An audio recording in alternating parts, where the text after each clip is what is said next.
Senador, nabanggit niyo po, bulok na yung sistema ng ating budget po, pagbabudget. Ano po ang pinag-ugatan nitong komento niyo po na ito? Well, kulang talaga tayo sa transparency. Kulang na nga sa transparency yung regular process. Tapos, meron pa tayong yung last and final step, yung bicameral conference committee. Punong-puno naman yun ng secrecy. Hindi... Kaya ganito na resulta ng budget natin, nagkakagulatan. Ang nabanggit din Opo. Sa regular process, ako ay nakukulangan na sa transparency. Hindi na nga involved ang taong bayan sa regular process na bukas eh. Tapos sa dulo nung bicameral conference committee, lalo na yung smaller, tawag nila small group. Yes, kaya nga nagkakagulatan na, Admar. Nabanggit niyo po last time na panayam natin, yung mga unprogrammed funds na biglang sulpot na lang, wala doon sa Kamara sa mga unang pagdinig, wala doon sa Senado, bigla na lang sulpot. Yet, eto na naman, bago. Ang worst nito, Senador, nung nakapanayam natin ang taga-DSWD, hindi pala talaga pinopose. Yung mismong Kamara lang or ang Kongreso lang ang biglang nag-insert, pwede na palagay yung ganyan na hindi nag-propose ang isang ahensya kung gusto ni Kongreso na okay, magkaroon ka ng programang ganito, itong pondo, wala nang sala-sala, Senador. Yun na nga, kasi nga ang budget, pinag-uusapan na yan magmula ng July o end of July. Ilagay na lang natin sa August, bigyan na lang natin ng ng panampalugit o August. Sa Agosto ng kada taon, pinag-uusapan na po ang budget. Diyan sa Kongreso. So open na dapat 'yan, nakatingin na dapat ang buong bayan diyan. Bakit walang akap nung Agosto kung naisip na pala nila yan? Bakit nakatago yung barahan na akap sa Disyembre pa linabas? O Nobyembre pa linabas, di ba? So yan po yung mga katanungan niya. Kung yung brilliant idea na yan ay naisip na ng, let us say, member ng House of Representatives, bakit hindi niya linabas yung barahan nung Agosto pa? Pinag-uusapan na sana yan, pag-submit ng General Appropriations Bill na produkto na ng House, pagdating sa Senado, nandun na yun. Para kami minority, nakita na namin yun, pwede na kami magtanong tungkol doon. Hindi eh. Hindi ba? Bakit gano'n? Tsaka, Senador, mapansin mo rin yung mga existing na mga programa, grabe yung pagbusisi.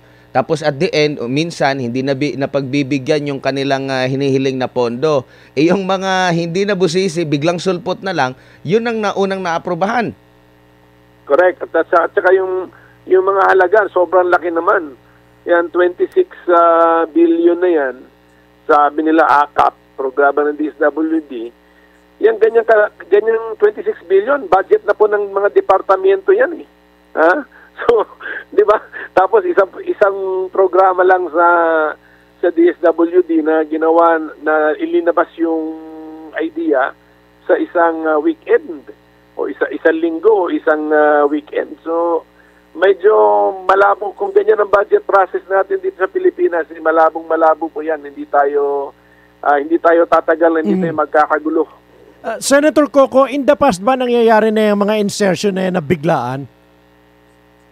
Meron biglaan, pero yung mga halaga, kunyari, merong isang programa noon na nakita ko pag-submit nila sa GAB, kunyari, yung halaga ay X.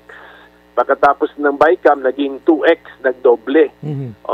Pero at least, sabi ko, napuna ko na ngayon, sabi ko nga na, sayang, kung yan pala ang plano ninyo, sana nung umpisa pa lang, sinabi nyo na ganyan yung halaga para yung pagtatatanong namin sa Senado, on the basis ng halagang yan. Hindi ang ginawa, pinaliit mo na, pinababa yung halaga, tapos kakargahan pala sa BICAM sa dulo. Pero at least yung ganyang estilo, lantad yung programa. Program, activity, or project. Yan naman yung pinupunduhan sa budget eh. It's either a program na pangmatagalan, it's either a project na minsanan, or an activity rin na specific na kilos. Pero ang nangyari ito ngayon, AKAP, yung CAP, hindi ko alam ang meaning ng AKAP, pero yung P yan sa dulo, program siguro yung meaning ng P, kaya may AKAP eh. Kaya nga mga MAIP, ganyan yan MAIP, Medical Assistance Indigent Pages, MAIP program. AIX program, ang tawag naman dyan, AIX program. Ito naman, AKAP, siguro yung PDAN program. So, kung program yan, dapat yan dinidiscuss pa nung Agosto na. Di ba? Agosto. O kung hindi, kung talagang nabuo yan sa House of Representatives, pagbigay nila sa amin nung Oktubre, pagbigay nila noong October nung budget, yun, sana nakalabas na yung AKAP kasi yung PDAN program hindi naman yan na pipitsugin na kilos. Hindi lang naman yan one activity, programa po yan. At saka yung budget na 26 billion, mas malaki po yan sa budget ng ibang departamento. Bakit kaya malaki agad yung pondo kung hindi pa ito na-implement or nasusubukan din, Senador? Kasi nung nakapanayam din natin taga DSWD, mismo sila na surpresa rin. Kaya nga wala pa silang guidelines na nagagawa eh. Pero program yung pangalan niya. Yan na nga malaki problema. Kaya nga sabi ko nga medyo bulok na sistema na itong proseso ng ating budget process. Okay. Tama-tama nga itong programa ninyo, at least nakafocus kayo sa budget kasi Pebrero ng kada taon, nag-uumpisa ang budget process.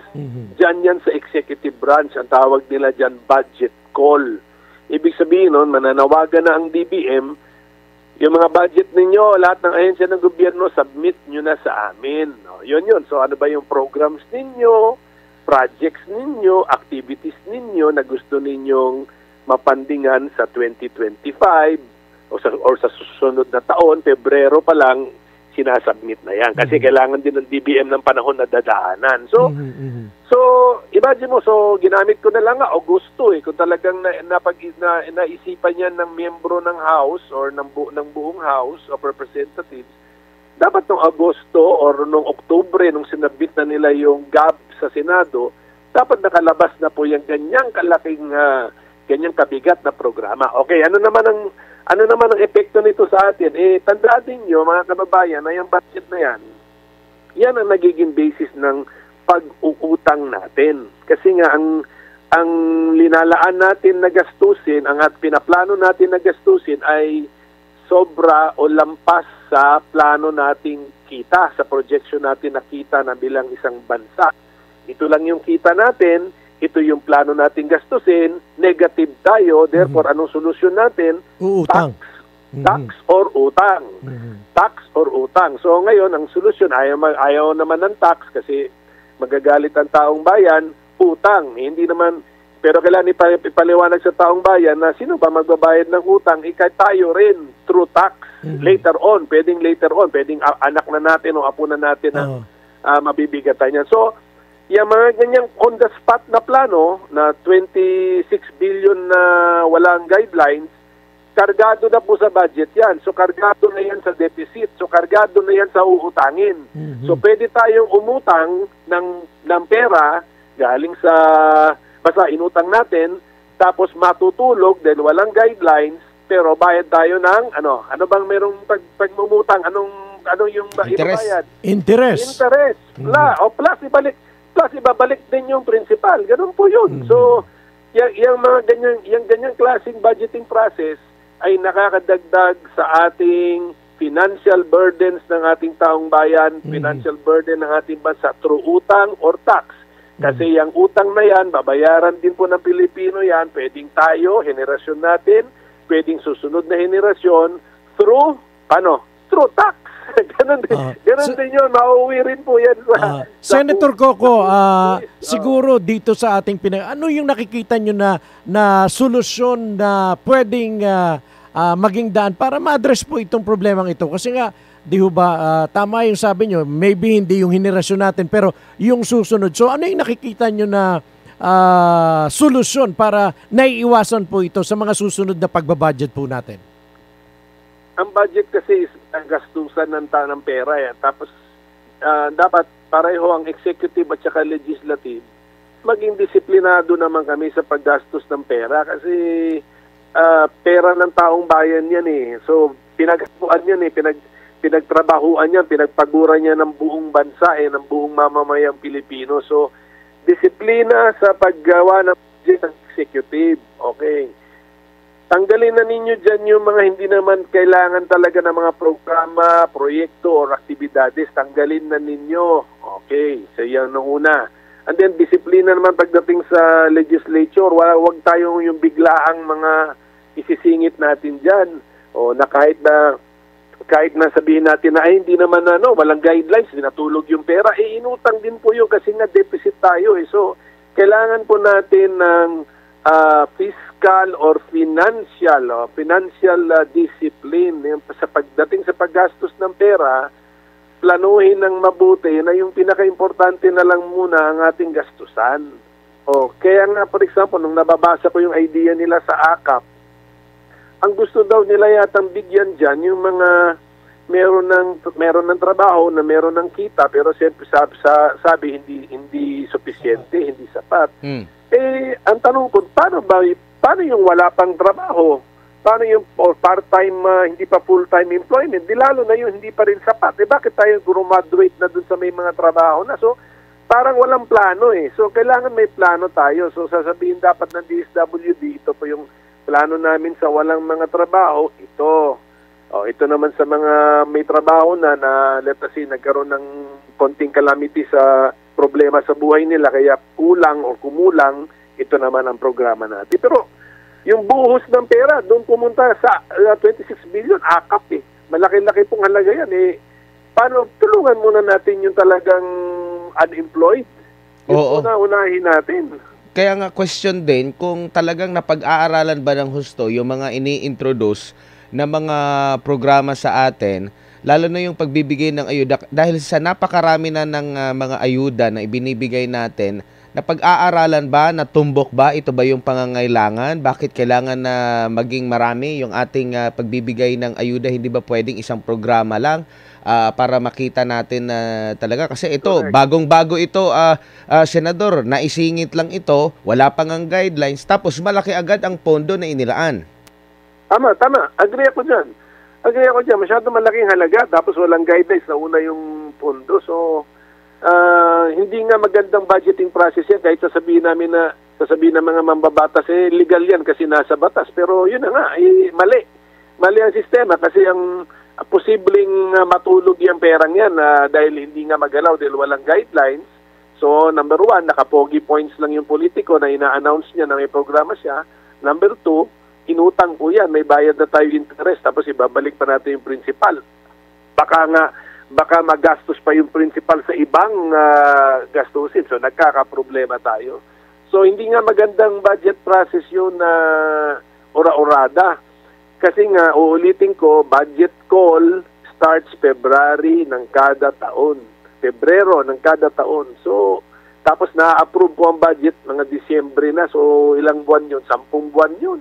O sa 10 buwan na pagpaplano, walang nakaisip ng AKAP except doon lang sa final weekend lang ng Bicameral Conference Committee. Needed po ba ng batas, Senador? Halimbawa, pagpalagay natin na wala na talagang isingit kung ano yung sinubmit na proposal ng executive branch, doon lang talaga mag-dwell. Hindi na pwedeng dagdagan pa kasi ito nga, hindi nga sila nag-propose nga biglang isiningit lang sa kanila. So, kasalanan na nila yon. Dapat, ganito na lang siguro nga ang naisip ko nga na dapat siguro kasi kuminsan pagbasahin mo yung description nung programa o nung proyekto or yung kilos, yung activity, hindi mo makuha kung ano talaga So dapat siguro pagdating sa description kung ano ba yung program, ano yung project o ano yung activity na ginagastusan po natin, kailangan natin dagdagan na mas klaro dapat ang description.